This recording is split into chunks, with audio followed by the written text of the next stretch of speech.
de todo lo que he analizado sobre mi vida musical,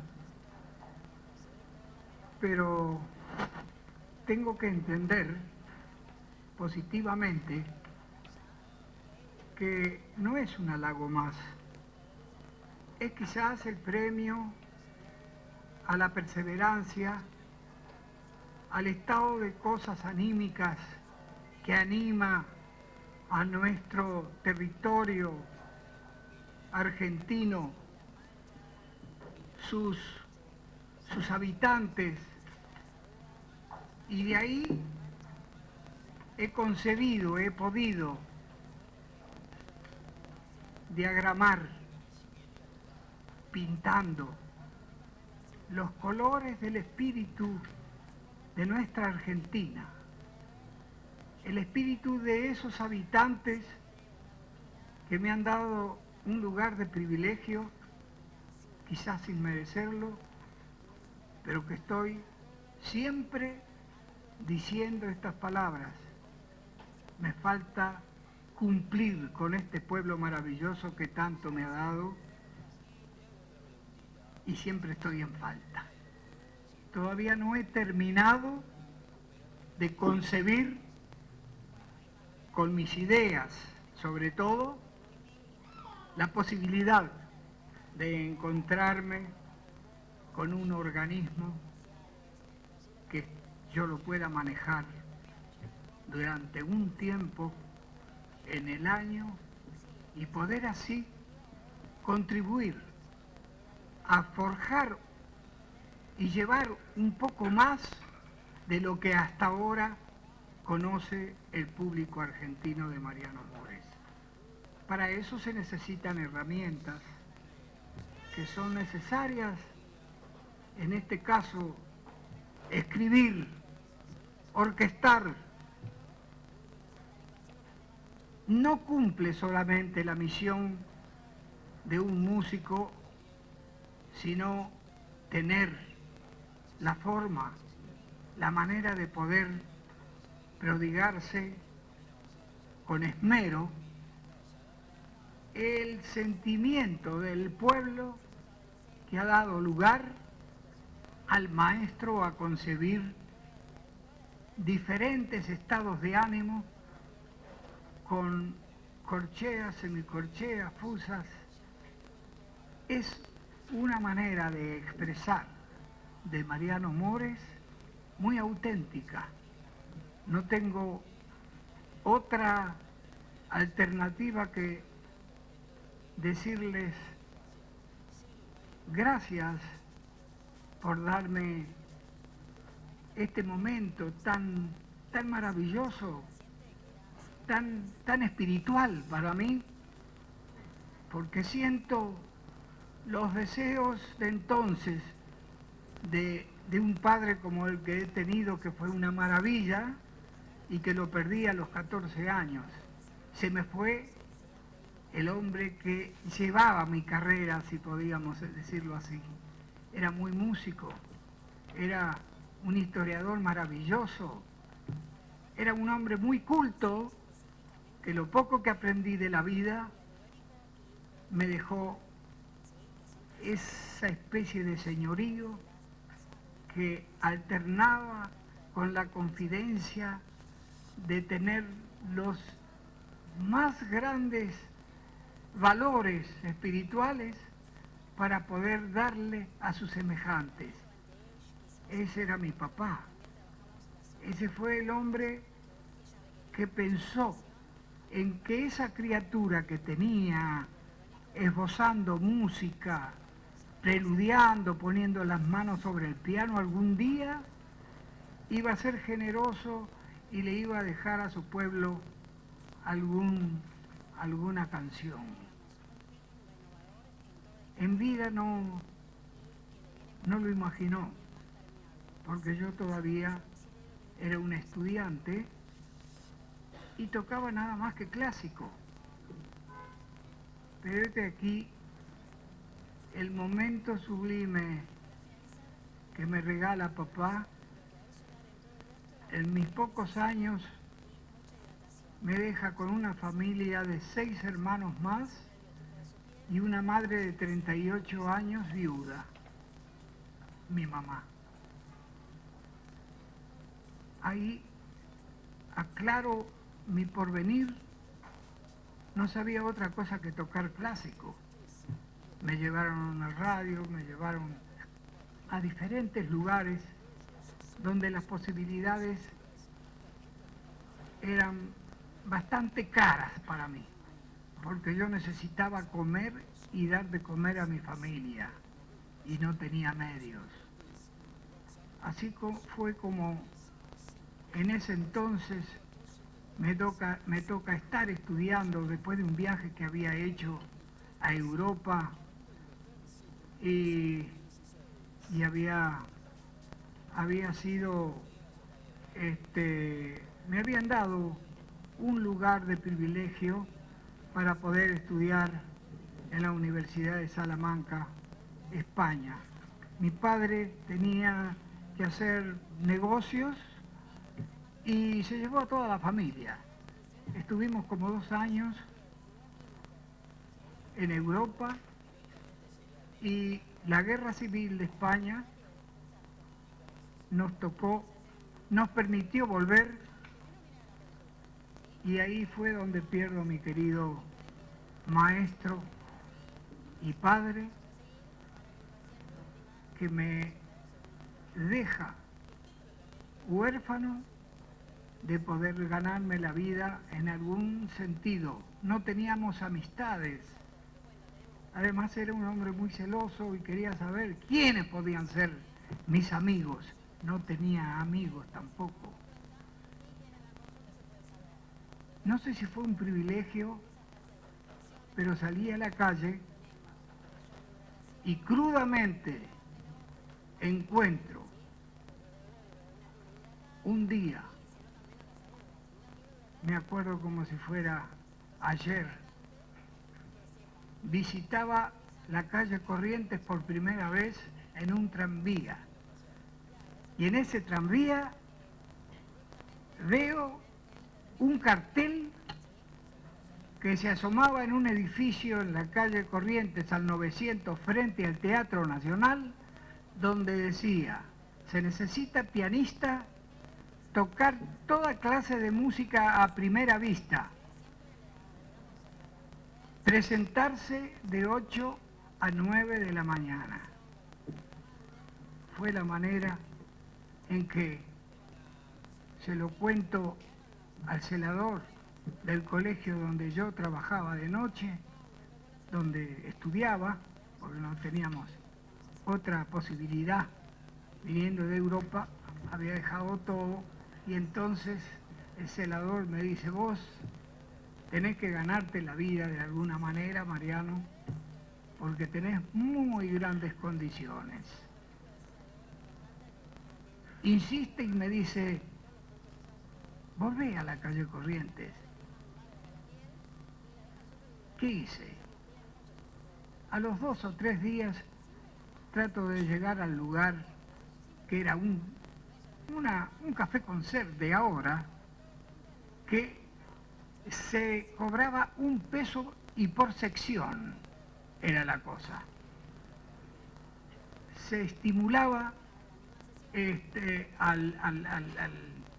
al invitado que venía, que pagaba 1 peso por cada sección, y usted veía un espectáculo con cantantes, bailarines. Entre los bailarines que pude acompañar y fui su gran amigo, y después fue un gran colaborador de Mariano, era nada menos que el hoy ya fallecido gran maestro del Ballet Nacional, el señor Chúcaro, Santiago Ayala, era nada menos que él. Fui muy amigo, y después con el tiempo me dio el placer de poder colaborar, como hice muchas obritas de corte folclórico, para mis ganas de sentir profundamente lo que es nuestro corazón musical, ¿no es cierto? Nuestro ambiente musical. En ese entonces me contratan en ese café, diríamos así, donde me daban 3,50 pesos y la comida. Yo tenía que acompañar a los cantantes que contrataban como a bailarines y de repente tocar en una orquesta. Había un señor que tenía una orquesta folclórica que se llamaba Sánchez. Hace muchos años que no sé de él, pero era un folclorista importante. Y me acuerdo que fue el que me enseñó a tocar una guarania. Y a mí me llamó la atención el ritmo que llevaba la guarania, me encantaba. Un buen día hago una guarania, que fueron mis principios, en una academia que se llamó PADI, dirigida por un gran valor en la literatura, en los versos, se llamaba Luis Rubinstein, en la calle Corrientes y Callao 420. Ahí tengo la suerte de conocer a dos niñas que estudiaban y pagaban mucha plata, cosa que yo hice cuentas, digo, pero ¿cómo esta gente paga tanto para que les enseñen? Y yo veía que siempre estudiaban, pero no progresaban. Un buen día me hago amigo de la mamá de estas criaturas, que era nada menos que hoy mi señora, Mirna Mores, y su hermanita que en paz descanse, Margot Mores. ¿Qué hacemos? Le digo a la mamá, estas chicas tienen que tener un maestro que tenga conciencia y que sea más fuerte, porque siempre las veo deletear, canturrear, y con unas músicas que realmente se podría sacarle mucho más provecho a estas chicas. ¿No le interesaría, señora, que yo vaya alguna vez por su casa y conversamos? Me dice, pero ¿cómo no, hijo? Me hago muy amigo de la mamá. Era una gorda andaluza divina. Esta señora me dice, vení a visitarme cuando quieras. Bueno, a las chicas no les digo que sí, ni les digo que no, nada. Quería ser amigo de ellas. Y un día me encuentra esa mamá tan simpática en el umbral de su casa y me toma de una manera, de una postura, que yo estaba mirando por el ojo de la cerradura a ver si venía alguien, porque tocaba el timbre y no atendía a nadie. De repente me palmean detrás en mis hombros y era nada menos que esta señora que venía de la feria trayendo unos bultos. ¿Qué haces aquí, hijo? Señora, me parece que me he olvidado una valija que llevaban las chicas, sus músicas, creo que me he olvidado algunos apuntes y los necesitaría. Sería molesto poder molestar a sus niñas y verme y dice, no, pero por favor, vení, pasá. Esa fue mi entrada. Y ahí tuve ocasión de permitirme el halago de poder llegar a estas criaturas y decirles, ¿ustedes me permitirían que yo les pase, que venga alguna vez por acá y les pase algunas cositas, algunos arreglos que puedo hacer para ustedes? Y van a ver cómo van a cambiar. Las chicas también, muy dispuestas, me dicen, ¿cómo no, maestro? Pero encantado. Bueno, ¿puedo venir mañana? ¿Cómo no? Venga mañana. Muy bien. Así fue como me tuve que mudar a una cuadra de donde vivían ellas, cuanto más cerca mejor. No tenía medios para poderme pagar el bus o el tranvía, no sé lo que se usaba en aquel entonces. ¿Qué pasa?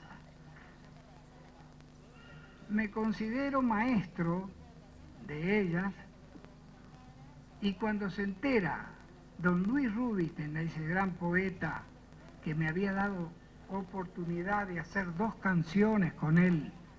Y ahí me dijo, en ese momento me dijo, vos vas a ser un gran compositor. Y te voy a decir más.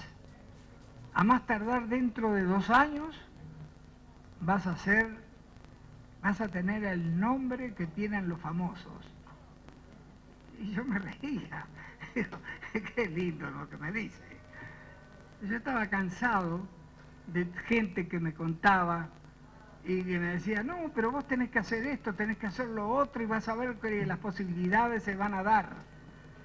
Las posibilidades se dieron, sí, de acuerdo al argumento que propuse a las chicas, estudiar unas cuantas canciones y después vamos a hacer una prueba a la radio. Eso se hizo y tuve la suerte de que las contrataran. Y quien las contrató fue nada menos que don Jaime Yankelevich, de quien yo fuera de su hijo un hermano. El recuerdo que tengo de esa familia es muy grande y gracias a ellos hoy puedo considerar que también mi estirpe musical fue la ayuda magistral que me hizo don Jaime Yankelevich de dejarme entrar en la radio y hacer una prueba. Esa prueba se hizo y quedaron contratadas esas niñas. Al enterarse, mi querido amigo Luis Rubinstein creía que yo le estaba robando los alumnos y me echó. Me quedo sin trabajo. Y ahí le digo a las chicas, yo me quedo sin trabajo ahora y tengo que alimentar a mi familia. ¿Ustedes no me acompañarían si yo las llevo a la radio y hacemos un trío, una cosa? ¿Cómo no? Lo que vos quieras. Bueno, muy bien, así fue como con el tiempo consideré que me tenía que poner un apellido porque me llamaba Marianito nada más, a sola. Ahí fue donde tomé el apellido de mi mujer y me llamé Mariano Mores o Marianito Mores. De ahí nace el trío y allá por los años 38, 39, nace mi primer tango de éxito, que me acuerdo como si fuera ahora. Conozco por medio de un gran compositor, Ciamarela, a quien yo no sabía escribir, entonces de oído tocaba el piano y entonces yo oía y le escribía la canción que quería. Ese fue un gran amigo mío y me presentó a don Ivo Pelay. Don Ivo Pelay fue un creador de los musicales de aquella época que con Canaro hicieron grandes éxitos. Desde la canción de los barrios, la muchachada del centro y otros rascacielos y otras obras en las que yo tuve también el espíritu de poder colaborar con el maestro Canaro y me diera un lugar de privilegio que no era común porque él nunca pidió de colaborar con nadie. Siempre se llamaba Francisco Canaro, la música totalmente. Conmigo no. Me dio lugar para que yo fuera el 50% que contribuía musicalmente. Así fue como con el tiempo hacemos varias obras. Todos los años hacíamos una obra. Pero hubo un tango que se llama Adiós Pampa Mía, que yo había escrito cuando me había iniciado ya con él y tuve que ponerlo dentro del programa que había para poder encontrar los motivos diferentes y realizarlo estéticamente, gráficamente, darle vida a todo ello. Así fue como nace ese tango. Entonces, como todo es una especie de lotería, yo no sabía lo que iba a pasar con Adiós Pampa Mía. Entonces me hizo firmar un tango que se llamaba El que hierro mata. Y ese tango era de Francisco Canaro, íntegro. Entonces me dio el 50% de ese título hecho por él. Y yo le di el 50% del título Adiós Pampa Mía, que los versos eran nada menos que de Don Ivo Pelay. Ese tango hoy es una especie de mito en el mundo, y una vez, por lo menos, en cada ciudad del mundo se tocan el tango Adiós Pampa, gracias a la generosidad de los pueblos que le dijeron que sí a ese tema. A mí me gusta mucho todo lo que sea de carácter folclórico. Y yo manejé a mi manera la forma de poder engrosar dentro de la capacidad que el tango, en el tango existe, dar la manera más fácil para poder en esa cuadratura tanguística hacer esa melodía. Dios me dio el privilegio de poder lograrlo y hacer un éxito muy grande. Hoy un éxito mayor. No todos los días tenemos la suerte de poder hacer un éxito y que siga permanentemente.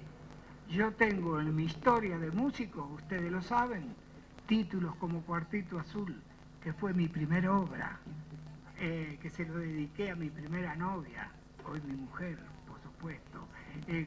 Títulos como En esta tarde gris con Contursi, que dio mucho que hablar y todavía se tocan. Y temas que son realmente motivos del día, porque encendemos la televisión y nos vamos a encontrar con un tema que yo hice hace 30 años.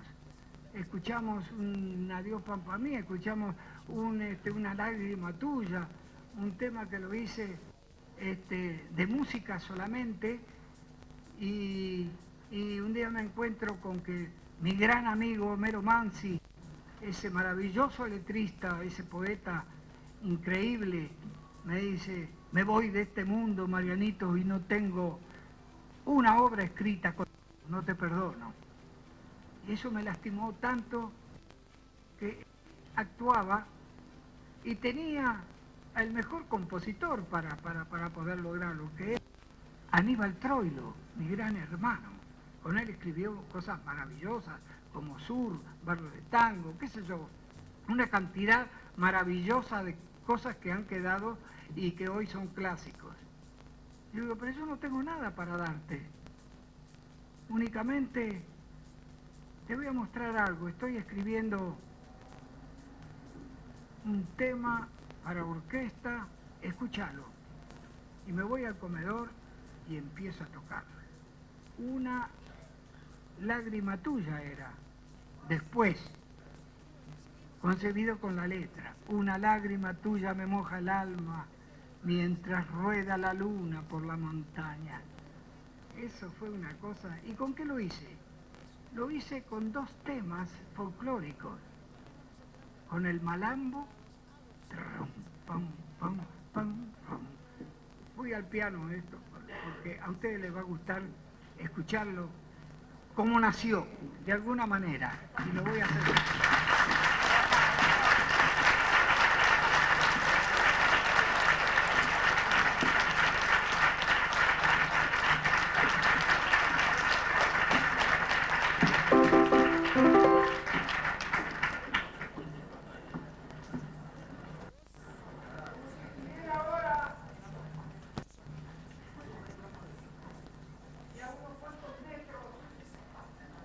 Me está escuchando Homero, el propósito mío. Era una cosa que hice para orquesta. Por ejemplo...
malambo. Y la segunda parte, aquí hago un pequeño desvío de matiz contrapuntístico.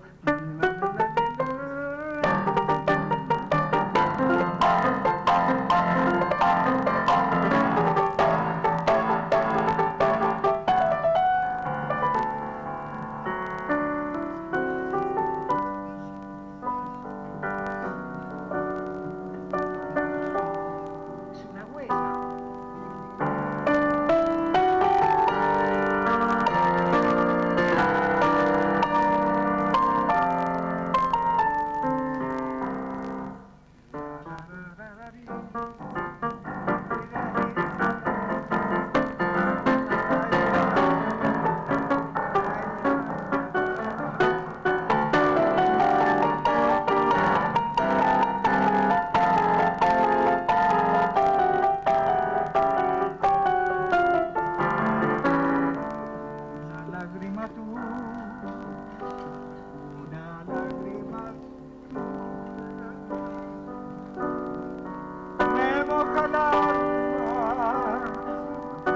Mientras rueda la